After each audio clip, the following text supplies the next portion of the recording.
Last year, I realized I'd forgotten everything I was learning. I mean, everything. Determined to remember at least a single thing from the half-awake sentient daydream that was my COVID experience, I created a system to remember everything. Fast forward an entire year, as it felt like 2021 did automatically, and I followed this system religiously.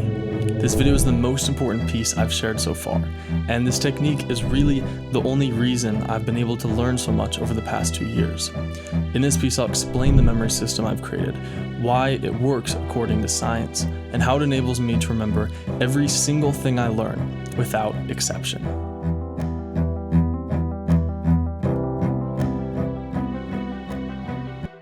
When you get started down to it, our brains work pretty flawlessly as it is.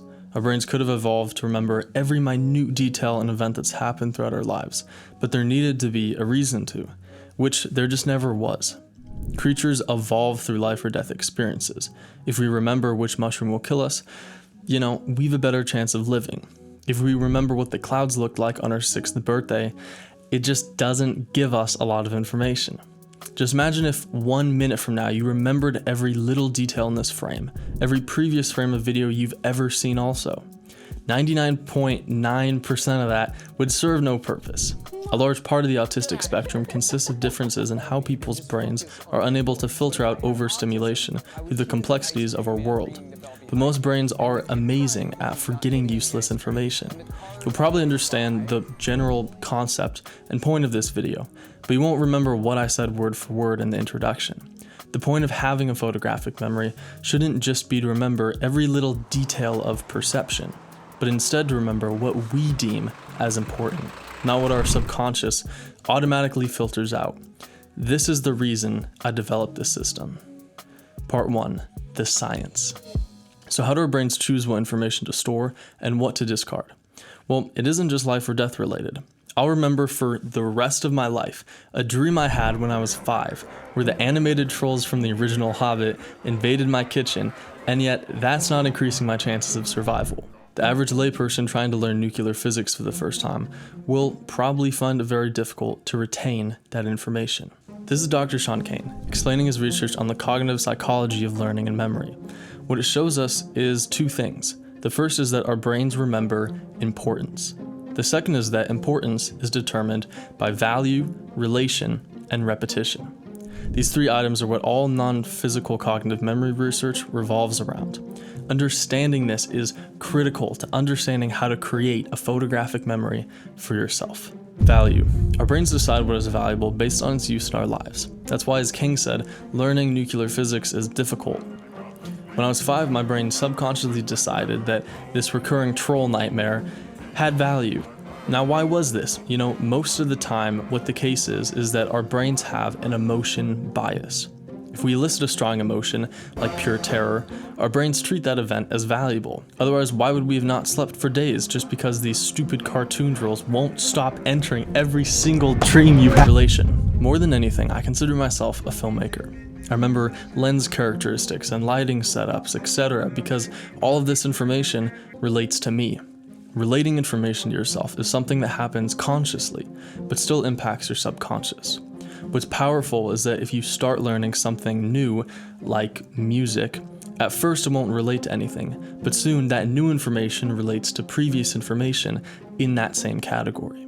Repetition. Now, to get back to the nightmare trolls, another strong reason why I remember these little men is the repetition of this memory. I've thought about this memory consistently since I was 5. Every time I've seen the cartoon Hobbit, I remember them in my kitchen, and on top of that, I feel like this is my first memory. So because of this, whenever someone asks me what my first memory is, I bring up the cold, sleepless nights of 2008. Repetition like this ensures any memory can stay in your mind no matter how bad you want those trolls to leave. Part 2, the memory system. When the German sociologist Nicholas Luhmann became a professor, he was asked what his main research project would be. In these 3 decades, he published 70 books and 400 academic articles on a huge variety of subjects, from science to art to history to philosophy, and progressed a multitude of fields to new heights. This German lad is important to our story because he popularized a method of expanding your memory called the Zettelkasten method. Now, this method isn't at all what this video is about, but to put it simply, the method consists of writing notes on small pieces of paper with a numbering system to be able to link new notes to other notes. Since Luhmann's focus was on writing books, this makes sense. He said books would write themselves, and if you had 90,000 notes of various subjects all linked together, I'm sure that entire books were just swimming around the millions of words strung together on his desk.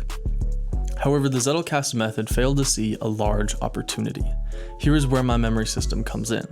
See, Luhmann and Zettelkasten both missed out on half a century of research into our cognitive memory that I talked about in the first part of this piece. What I realized over a year ago was that if you take the science behind why we remember what we do and our memory biases into account, then a new method can be created, one that works with the natural functions of the brain. This method is the Zettelkasten method taken to a new height, one that isn't just writing interconnected notes, but instead one that makes its way back into our brain, allowing us to remember everything that we want to. And here's how it works. The 3 rules are simplicity, personal connection, and to benefit from human-specific memory biases. The 3 key concepts are information, translation, and representation. Information goes in your head. You translate it to the real world on paper, then you represent that information in a new way. Let me explain. Step 1, grab an index card. Step 2, title it with what you want to remember. Step 3, fill the card with information about the subject. Make it sound personal and very informal. Now this is crucial. If the card sounds like a Wikipedia article, you failed. Step 4, write your own personal connection to the information. This is huge. Once your brain recognizes what you wrote is important, it just sticks. It really is amazing how well this small step works. Step 5, draw a picture. This is the final step to being able to remember literally anything you write down. By drawing the subject of this note, it can't remain abstract. The idea is able to be visualized, and the representation of the information can now stay in your brain. Now, this might sound simple. After all, it doesn't seem to be too different from jotting down a note like normal. While I did an experiment to validate this over the last year, while building my collection of Sirianni notes, I've also been making notes on my phone. After a year of doing this, it's remarkable the difference of what I remember from typing a note versus doing this process of the memory system. I will literally read a note on my phone and not even be able to remember how it ends. That's how little of it remains in my brain. For the Sirianni notes, on the other hand, I can't believe how much I remember. After a bit less than a year, the stack of notes has grown pretty substantially. In the past year, I've read books that I remember basically nothing from. But I've also read books I took Sirianni notes on, and I could literally answer any question about it. It's gotten to the point where anything important that enters my head, I immediately take a note on, and so far, they've all remained in my head. Memory based on intention. Now, the last part of this video talks about the mindset shift that comes with this memory system. But before that, I explained value in relation within this system, but I haven't talked about the third concept, which, if you remember, was repetition. Now, this is a really cool benefit of having this whole system be physical.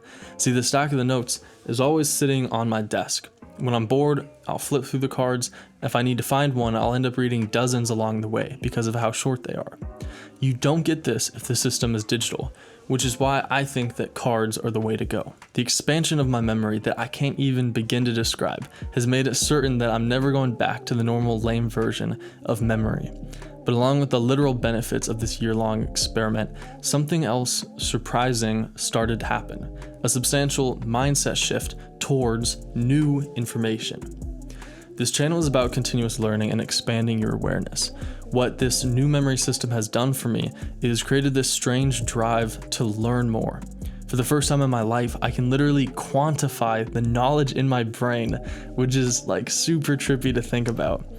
The size of this stack is the amount of intentional information I've added to my mind. The bigger the stack gets, I just get to see how much more I'm learning and I get more driven to grow it.